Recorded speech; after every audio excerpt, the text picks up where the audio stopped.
Quando pensamos em Paulo, o apóstolo das nações, é comum ouvir que ele teria rompido com o judaísmo e fundado uma nova religião, o cristianismo. Mas será que essa narrativa resiste a uma análise mais profunda do contexto histórico, cultural e teológico do primeiro século? Vamos mergulhar nesse pano de fundo, onde o mundo judaico se encontrava com o mundo helenizado e onde a fé em Jesus surgia não como ruptura, mas como cumprimento. Paulo era judeu, fariseu da linhagem de Benjamim, formado na escola de Gamaliel, uma vertente mais aberta ao diálogo com o mundo greco-romano. Ele vivia entre dois mundos, o rigor da lei e a fluidez da cultura helenista. O judaísmo do primeiro século não era homogêneo. Fariseus, saduceus, essênios e zelotes tinham visões distintas sobre a lei, o templo e a esperança messiânica. Nesse cenário plural, surge a fé em Jesus não como uma nova religião, mas como uma corrente dentro do judaísmo, centrada na crença de que o Messias prometido havia chegado. Um dos textos mais mal interpretados de Paulo está em Gálatas 3:10. Todos aqueles que são das obras da lei estão debaixo de maldição.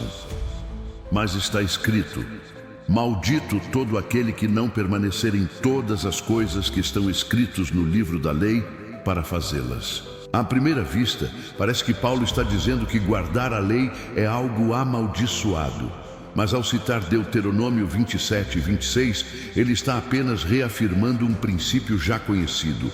Obediência à lei traz bênçãos, transgressão à lei traz maldição. O problema não está na lei, mas na desobediência. Paulo não condena a lei, ele condena a ilusão de que é possível ser justificado por ela sem fé e arrependimento. Em Gálatas 3:13, Paulo escreve: o Messias nos resgatou da maldição da lei, fazendo-se maldição por nós. Aqui ele aplica Deuteronômio 21:23, que fala sobre o homem pendurado no madeiro. Para Paulo, a morte de Jesus simboliza a substituição, o justo assumindo a pena do pecador. Mas atenção, isso não significa que a lei foi abolida. Pelo contrário, o objetivo é oferecer perdão aos transgressores, para que, justificados pela fé, possam voltar a obedecer. Romanos 3:31 é um dos versículos mais claros. Anulamos a lei pela fé de maneira nenhuma, antes confirmamos a lei. E em Romanos 7:12 ele afirma: a lei é santa, o mandamento santo, justo e bom. Paulo não está em guerra contra a lei.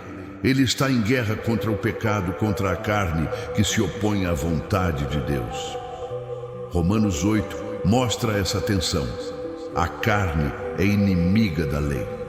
O Espírito inclina o ser humano à obediência.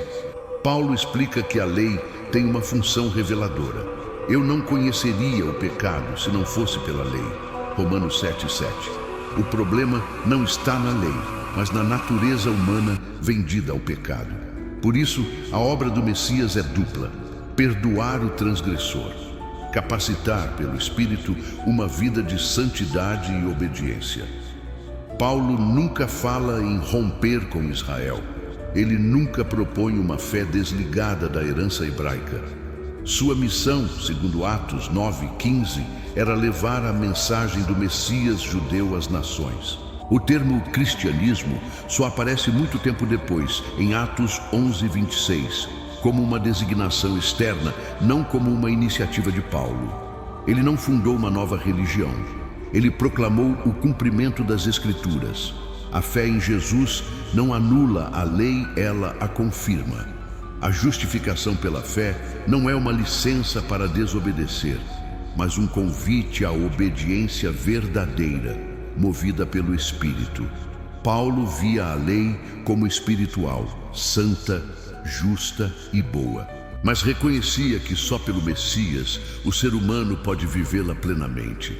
Paulo não rompeu com o judaísmo, ele não fundou o cristianismo, ele revelou o coração da lei, a justiça que vem pela fé, a santidade que vem pelo Espírito e a reconciliação que vem pelo Messias.